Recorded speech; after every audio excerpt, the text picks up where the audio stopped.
So over here, I'm in the form editing section right here. And let's say what I want to do is I want to add in a date picker. So to do that, to add that element, you need to go to add element right here. Then over here on the left hand side, you can see date picker is an option. Once you click on it, you can see that the date picker actually comes up. You can go ahead and keep it wherever you want. Around over here, you can go ahead and type in, let's say for example, date of birth right here. So let's say the date picker is for date of birth. So you can go ahead and type this in. So you can see that the date format is month, day, and year by default. You can go to properties right here and make changes as you like as well. For example, the field label is date of birth right here, or I can simply go ahead and change it to birth date as well, and the change is reflected right here just like this.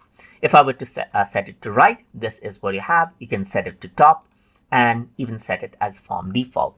So if I were to go ahead and set it as required, this becomes a compulsory form element that users have to enter to submit the data.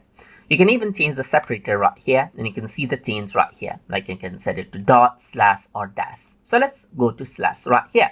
The sub-label is date. So let's say, for example, I'm simply going to say your birth date right here, and this is what you have. As with any other fields, you can go ahead and duplicate it, but let me just go ahead and delete it, and then I'm going to go around onto properties again. Besides this, you can see the option right here, the date format. You can change the date format to as you like right here, just like this. And you can also go ahead and set it to a current date, which is a default date, or you can set a custom date right here that actually appears when you first open the form. You can also add in a calendar pop-up right here, and then make sure like the start week is on Sunday or Monday right here. So you can see that there's the light mode right here. You can go ahead and turn it on so that it is light. Or if you want a more detailed, like the separation of day, month, and year, this is what you have. You can enable and disable it. You can even validate the light mode so that whenever people enter the dates, then it is correct. But this is much more clear. Let's say, for example, then I can simply set it right here.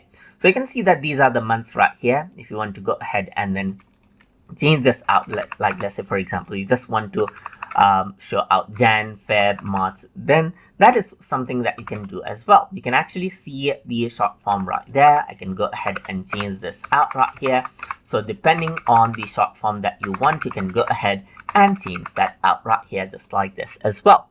So apart from that, now what I can actually do is go around over here onto time and even add in a time field right here just like this. It can be in 24-hour format or AM PM format right here, and even add in the default time right here or the custom time just like with the date. So you can go ahead and add it in as you like, but it's not actually taking up, let's say for example, it's taking up a lot of space. So if I were to enable the light mode right here, then I'll have more room for the time. So I can go ahead and enable AM and PM as well.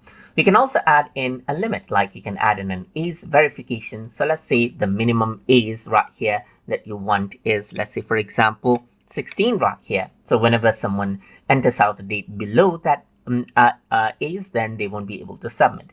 You can also select past or future time. So in date of birth, I don't want future, so I can go ahead and turn it off. Let me just go ahead and disable the age verification right here and enable the time field right here, which actually got disabled by itself when I enabled age. You can even go ahead and select the days of the week that they can actually enable. In my case, I want to go ahead and select everything. You can even select a start date and an end date range that you want to enable it from. So let's say you have a particular age limit, you can go ahead and add it in. But in my case, I don't want that. I just want the past date to be accepted. So I'm just going to keep it as it is. You can even go ahead and disable certain dates in this format. So if you were to go ahead and type this in, this particular date won't be accepted. You can even go ahead and select a particular date range. You can go ahead and see, like these are the date range right here. If you were to go ahead and type this in, this particular date range won't be accepted when you select it. So if you were to go to advanced, you get the hover text option right here. Let's say for example, I can go ahead and say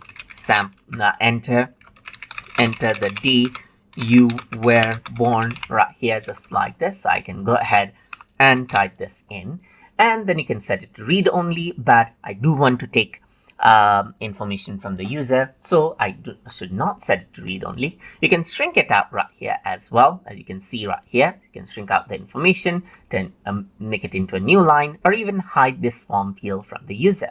You can even go to form details right here, and you'll be able to see the form details in a coding level as well for this field.